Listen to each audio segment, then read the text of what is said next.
अस्सलामुअलैकुम जी। Concept of modern physics six edition है आर्थर बाइजर का चैप्टर 7 चल रहा है। Many electron atoms problem 37। The magnetic moment mu J of an atom in L S coupling hold and magnitude mu J in square root J into J plus one G J और mu B.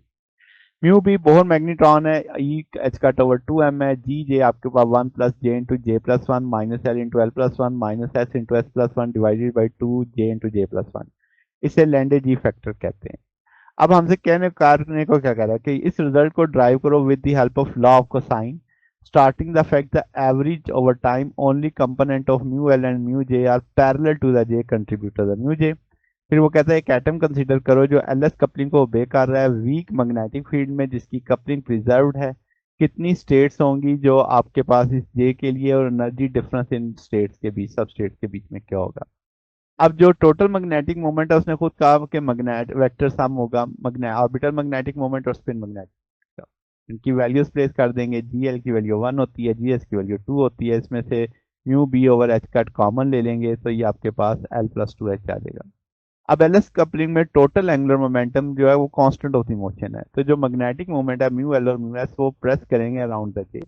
Over the time जो component होंगे mu L mu S वो perpendicular और to the J zero हो जाएंगे। तो हमें सिर्फ अफेक्टिव मैग्नेटिक मोमेंट चाहिए म्यू जे जो कंपोनेंट होगा total magnetic moment projected on the direction of J. तो हम कहेंगे इफेक्टिव हो जाएगा mu dot J over J into जे यूनिट वेक्टर। मैग्नीट्यूड सिर्फ उठा लूंगा तो म्यू डॉट जे ओवर जे। तो पहले म्यू डॉट जे निकालता हूँ तो मुझे म्यू की वैल्यू भी पता है, जे की वैल्यू भी पता है, इनके डॉट प्रोडक्ट ले लेंगे। डॉट प्रोडक्ट लेने के बाद अब आप इसको खोल के लिख देंगे तो ए डॉट बी बराबर होता है बी डॉट ए के। तो ये आपके पास जवाब आ जाएगा L square plus 3 L dot S plus 2 S square. अब मुझे एल डॉट एस चाहिए तो हम जे की वैल्यू लिखते हैं एल प्लस एस, इसका प्रोडक्ट ले लेंगे तो एल डॉट जे आ जाएगा 1/2 J square minus L square minus S square. तो ये वैल्यू यहाँ पे प्लेस कर देंगे जे की वैल्यू। तो ये वैल्यू प्लेस करने के बाद इसको खोल देंगे। अब चीज़ें कुछ सॉर्ट आउट हो जाएंगी तो 3 J square minus 3 L square minus S square आ जाएगा। इसे हम इक्वेशन नंबर ए कह देते हैं।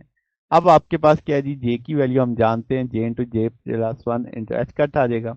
अब दोनों वैल्यूज को प्लेस कर देंगे। अब आपके पास यहाँ से कुछ चीज़ें सॉर्ट आउट हो जाएंगी। कैसे कि भाई अब आपके पास ये जो सारी चीज़ है जिसे मैंने लिखा है mu B over 2 H cut, ये नीचे चला गया आपके पास। यहाँ से एच कट स्केयर कॉमन ले लिया मैंने। अब आप कह सकते हैं म्यू बी से कट जाएगा, ये दूसरी तरफ जाएगा तो स्केयर रूट से कैंसिल होकर 1 रह जाएगा तो 2 जे आ जाएगा। यहाँ से इसे जी जे लिखा जा सकता है, इसको स्प्लिट करके डिवाइड किया जा सकता है। तो 1 into J plus one minus L into L plus one minus S into S plus one over 2 into J plus one लिखा जा सकता है। अब जो नंबर ऑफ स्टेट्स हैं गिवन जे के लिए वो possible values of magnetic quantum number M J की होती है। एम जे वैल्यू ले सकता है माइनस जे से जे तक। तो टोटल नंबर ऑफ सबस्टेट्स कितनी हो जाएंगी 2 जे प्लस 1। तो ये जो एनर्जी है सबस्टेट्स की वीक मैग्नेटिक फील्ड में हम कहेंगे इंट्रैक्शन एनर्जी होगी।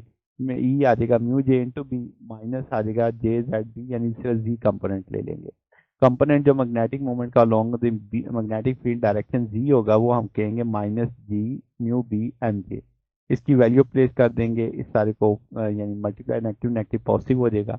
तो एनर्जी डिफरेंस जो एडजेसेंट सबस्टेट्स में होगा वो हम 2 कंसेक्टिव एम जे की वैल्यू ले लेंगे, M J plus one M J. तो उनका डिफरेंस लेंगे तो G J mu B B Z आ जाएगा। तो ये एनर्जी डिफरेंस होगा बिटवीन 2 एडजेसेंट एनर्जी स्टेट। तो ये हमारे पास सोल्यूशन है। अगर आपको इसमें कोई बात पूछनी हो, डाउट हो, नीचे कमेंट्स में पूछ सकते हैं। वीडियो अच्छी लगी हो वीडियो को लाइक कीजिएगा, दोस्तों के साथ शेयर कीजिएगा, चैनल को सब्सक्राइब कर दीजिएगा। अब तक के लिए इतना ही, बाकी इंशाल्लाह नेक्स्ट देखेंगे। ओके, अल्लाह हाफिज।